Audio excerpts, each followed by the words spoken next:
ओम शांति। 18 जनवरी 1969। पिता श्री के अव्यक्त होने के बाद गुलजार बहन द्वारा अव्यक्त वतन से प्राप्त दिव्य संदेश।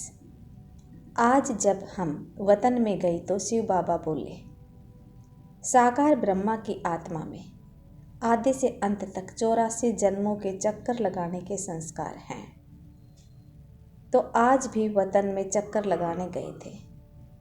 जैसे साइंस वाले रॉकेट द्वारा चंद्रमा तक पहुँचे और फिर जितना चंद्रमा के नज़दीक पहुँचते गए उतना इस धरती की आकर्षण से दूर होते गए। पृथ्वी की आकर्षण खत्म हो गई। वहाँ पहुँचने पर बहुत हल्कापन महसूस होता है।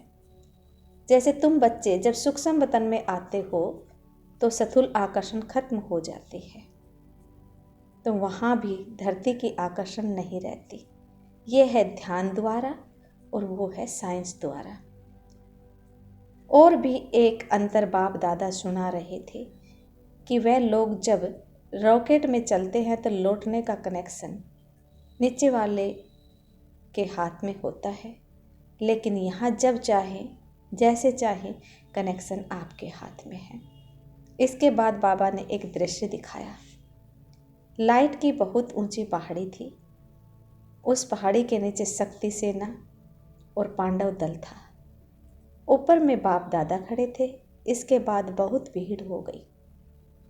हम सभी वहाँ खड़े ऐसे लग रहे थे जैसे साकारी नहीं लेकिन मंदिर के साक्षात्कार मूर्त खड़े हैं।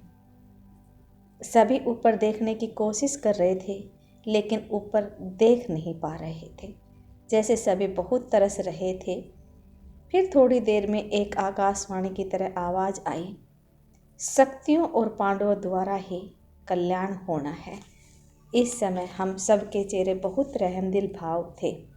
उसके बाद फिर कई लोगों को शक्तियों और पांडवों के अव्यक्त ब्रह्मा का साक्षात्कार, शिव बाबा का साक्षात्कार होने लगा। फिर तो वह सीन देखने जैसी थी। कोई हंस रहा था, कोई रो रहा था, कोई पकड़ने की कोशिश कर रहा था, कोई प्रेम में आंसू बहा रहा था, लेकिन सारी शक्तियाँ आग के गोले के समान तेजस्वी रूप में स्थित थी। इस पर बाबा ने सुनाया कि अंत समय में तुम्हारा अव्यक्त शरीर भी बिल्कुल शिथिल हो जाएगा। अभी तो पुराना हिसाब किताब होने के कारण शरीर अपनी तरफ खींचता है, लेकिन अंत में बिल्कुल शिथिल और शांत हो जाएगा। कोई भी हलचल न मन में होगी न तन में होगी, जिसको ही बाप दादा कहते हैं आत्म अभिमानी स्थिति। दृश्य समाप्त होने के बाद बाबा ने कहा, सभी बच्चों को कहना, अभी आत्म अभिमानी बनने का पुरुषार्थ करो। जितना सर्विस पर ध्यान है उतना ही मुख्य इस बात पर ध्यान रहे कि आत्म अभिमानी बनना है। ओम शांति। नेक्स्ट, पुराने संस्कार रूपी पत्तों को समाप्त कर बीज रूप अवस्था बनाओ। आज जब मैं वतन में गई तो बाप दादा हम सभी बच्चों का स्वागत करने के लिए सामने खड़े थे। जैसे ही मैं पहुंची तो साकार रूप से दृष्टि से याद लेते वैसे ही अनुभव हुआ, लेकिन आज की दृष्टि में विशेष प्रेम समाया हुआ था। एक एक बच्चे को याद नैनों से समाई हुई थी। बाबा ने कहा, याद तो सभी बच्चों ने भेजी है, लेकिन इसमें 2 प्रकार की याद है। कई बच्चों की याद अव्यक्त है और कईयों की याद में अव्यक्त के साथ व्यक्त भाव भी मिक्स हैं। 75% बच्चों की याद अव्यक्त थी, लेकिन 25% की याद मिक्स थी। फिर बाबा ने सभी को स्नेह और शक्ति भरी दृष्टि देते हुए गिट्टी खिलाई। फिर एक दृश्य इमर्ज किया। क्या देखा? सभी बच्चों का संगठन खड़ा है और ऊपर से फूलों की वर्षा हो रही है। बिल्कुल चारों ओर फूलों के सिवाय कुछ देखने में नहीं आ रहा था। बाबा ने सुनाया, बच्ची, बाप दादा ने स्नेह और शक्ति तो बच्चों को दी है, लेकिन साथ साथ दिव्य गुण रूपी फूलों की भी वर्षा शिक्षा के रूप में बहुत की है। परंतु दिव्य गुणों की शिक्षा को हरेक बच्चे ने यथाशक्ति ही धारण किया है। इसके बाद फिर दूसरा दृश्य दिखाया। 3 प्रकार के गुलाब थे, एक लोहे का, दूसरा हल्का पीतल का और तीसरा रियल गुलाब। तो बाबा ने कहा बच्चों के रिजल्ट भी इसी प्रकार है।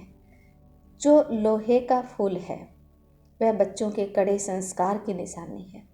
जैसे लोहे को बहुत ठोकना पड़ता है, गर्म करना पड़ता है, थोड़ा लगाना पड़ता है, तब मुड़ता है। इसी प्रकार कई बच्चों के संस्कार लोहे के तरह कड़े हैं, जो कितना भी भट्ठी में पड़े रहें लेकिन वो संस्कार बदलते ही नहीं।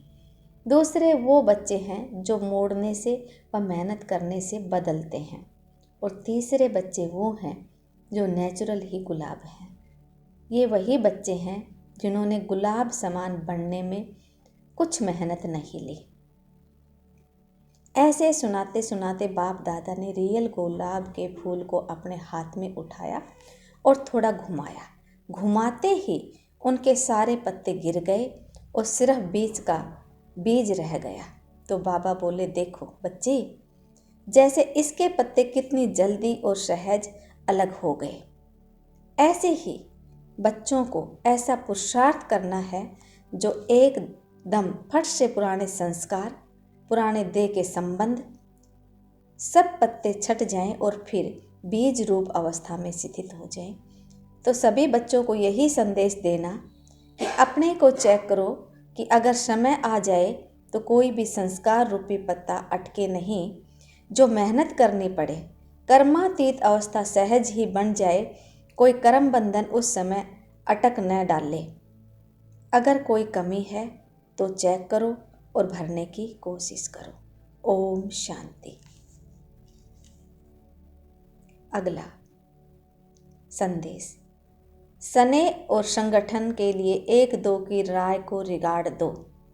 आज बाबा को मधुबन में आने के लिए निमंत्रण देने गई तो बाप दादा के इशारों से अनुभव हुआ कि आज बाबा का आने का विचार नहीं है। इतने में ही बाबा बोले, अच्छा बच्ची, सभी बच्चों ने बुलाया है तो बाप दादा बच्चों का सेवाधारी है। ये सुनकर संकल्प चला कि बाबा ने अभी अभी ना की और अभी अभी हाँ, ऐसा क्यों किया? दिल के संकल्प को जान बाबा बोले, ये जानबूझकर कर्म करके सिखला रहे हैं कि तुम बच्चों को भी 1-2 की राय, 1-2 के विचारों को रिगार्ड देना चाहिए। भले समझो कोई विचार देता है और तुमको नहीं जचता तो भी उनके विचार को फौरन ठुकरा नहीं देना चाहिए। पहले तो उनको रिगार्ड दो, हाँ जी कहो, बहुत अच्छा, क्यों नहीं, जिससे उसका विचार का फोर्स कम हो जाए।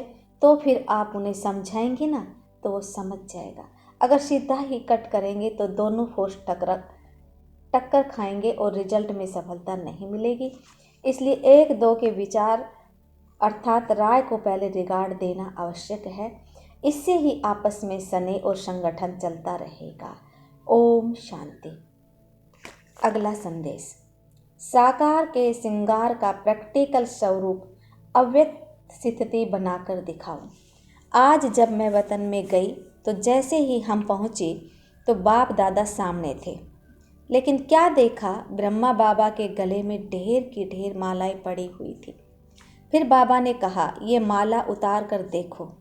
माला उतारी तो कोई बड़ी माला, कोई छोटी माला। हमने कहा, बाबा इसका रहस्य क्या है? बाबा बोले, बच्ची, ये सभी उलानों की माला है, क्योंकि बच्चे जब एकांत में बैठते हैं तो बाप को सने में उलाना देते हैं। हर एक बच्चे ने बाबा को उलानों की माला जरूर पहनाई है।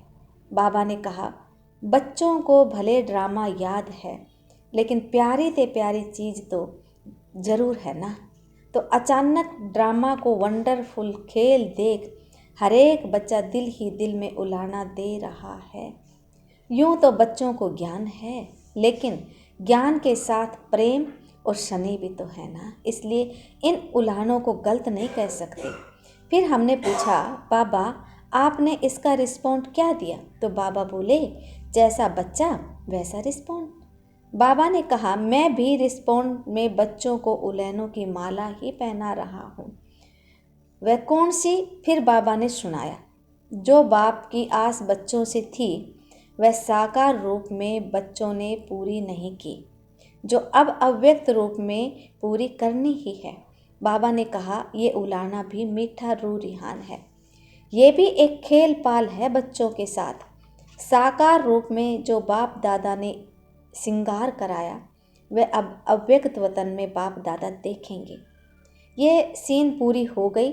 फिर भोग स्वीकार किया और फिर मैंने बाबा से पूछा, बाबा आप सारा दिन इस वतन में क्या करते हो? बाबा ने कहा, चलो मैं तुमको वतन का म्यूजियम दिखाता हूँ। तुम तो म्यूजियम बनाने के पहले प्लान करते हो, बाबा का म्यूजियम तो 1 सेकंड में तैयार हो जाता है। फिर क्या देखा? एक बहुत बड़े हॉल को देखा। एक ही हॉल में हम बच्चे ढेर के ढेर मॉडल के रूप में खड़े थे। हमने कहा, बाबा ये तो हम ही म्यूजियम में खड़े हुए हैं। बाबा ने कहा, बच्ची बाप का म्यूजियम तो यही है। अब तुम जाओ, जाकर के एक मॉडल को देखो कि बाप दादा ने क्या क्या सजाया है, जैसे आर्टिस्ट मूर्ति को सजाते हैं। तो बाबा ने कहा, देखो बाप दादा ने क्या क्या सजाया। जब हम मॉडल के पास गए तो हमको कुछ खास दिखाई नहीं पड़ा, पूरी सजी हुई मूर्ति ही दिखाई पड़ रही थी। बाबा ने कहा, जो मोटा श्रृंगार है वह तो साकार में ही बच्चों को करके आए हैं, परंतु अब अव्यक्त रूप में जो सूक्ष्म है उसको सजा रहे हैं। सभी श्रृंगार तो है, जेवर भी है, परंतु जेवर के बीच में कुछ नग कम है तो बाबा उसको लगा रहे हैं। बाबा के कहने के बाद कोई कोई जैसे एक्स्ट्रा नग दिखाई पड़ रहे थे। बाबा ने कहा, बच्चों के प्रति मुख्य शिक्षा यही है, अव्यक्त स्थिति में स्थित रह करके व्यक्त भाव में आओ। जब एकांत में बैठते हो तो अव्यक्त स्थिति रहनी चाहिए, लेकिन व्यक्त में रहते हो तब भी अव्यक्त ही स्थिति रहनी चाहिए, वह मिस कर लेते हो। इसलिए एक रसकर्मातीत स्थिति का जो नग है वह कम है। तो जिसके जीवन में जो कमी देखता हूँ, सजा रहा हूँ, जैसे साकार रूप में ये कार्य करता था अब अव्यक्त रूप में करता हूँ, तो बच्चों से पूछना, सारे दिन में जैसे बाप बच्चों को सजाते हैं ऐसे बच्चों को भी भासना आती है। उस टाइम जो योग युक्त बच्चे होंगे उनको भासना जरूर आएगी। बाबा अब मेरे से बात कर रहे हैं, मुझे सजा रहे हैं। जैसे मैं अव्यक्त वतन से बच्चों को मिलता हूँ, बहलाता हूँ, अव्यक्त रूप वाले बच्चे ये अनुभव अवश्य करते हैं। मैं भी खास समय पर खास बच्चों को याद करता हूँ, ऐसी टचिंग बच्चों को होती ही रहेगी। मैंने कहा, बाबा आप सभी को अव्यक्त वतन में क्यों नहीं बुला लेते, यहाँ ही बड़ा सेंटर खोल दो, अभी तो सभी बच्चे उपराम हो गए। बाबा ने कहा, ये उपराम अवस्था होनी भी चाहिए, हमेशा तैयार रहना चाहिए, ये भी याद की यात्रा को बल मिलता है। ये उपराम अवस्था सहज याद का तरीका है। बच्चों को कहना ज़्यादा समय नहीं है, बाबा कभी भी किसी को बुला लेंगे। ओम शांति।